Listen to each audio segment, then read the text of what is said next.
伫咧俄罗斯亚关东外海洋发生规模8.8的地震了后，勘测甲半岛出现3米至5米悬的海中，这海中影响到法国所属的普利尼西亚，也毋过规模是比原本料算搁较低。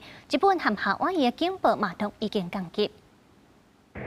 伫海岸边规大电镜遐的海狮跳海逃生，后面的山壁一直石头绑来。这是 Russia 勘察加半岛附近的安奇费罗夫岛，希望阵一寡海狮感受到危险。规模8.8强烈地震引起1到9发射普利尼西亚加智利拢发海啸警报，并离晋阳北边差不多450公里的克廖切夫火山就开始喷发，伊是北半球上大的活火山。监测单位讲，伫火山西边的山坡会能看到烧滚滚的熔岩流来，并且有火光甲爆炸。塔斯社报道，这边地震造成当地机场几落人轻伤，有就伊伫边的病人惊甲跳窗仔门也受伤。前岛群岛的海啸有5公尺悬，是巴拉莫希尔岛的贝古里尔斯克镇有水产加工设施受到损害。Страшно, экстремально, понимаешь, что... 这边浅层地震造成俄罗斯偏远地区几落栋建筑物损害。 Поэтому то, что там происходит события, и особенно по этому вот субдукционному поясу, это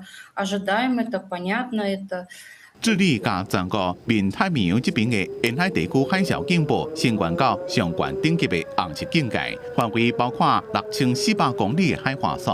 伫海啸威胁慢慢解除了，真侪所在警报就调降或者是解除。日本东部沿海发布大规模特例令，夏威夷部分地区也同款。夏威夷记录到上悬的影1公尺7，日本记录到上悬的是1公尺3。 福岛核电厂的员工疏散，迄天暗时，日本、夏威夷加俄罗斯几落的海啸警报拢已经降级。海啸影响到发射普利尼西亚，当局要求马贵斯群岛的居民撤离到较悬的所在。迄当阵估计海影上悬会到2公尺半，不过第一波影到的时阵是比预期较低。加州加加拿大卑斯省影差不多半公尺悬，命警报拢已经解除。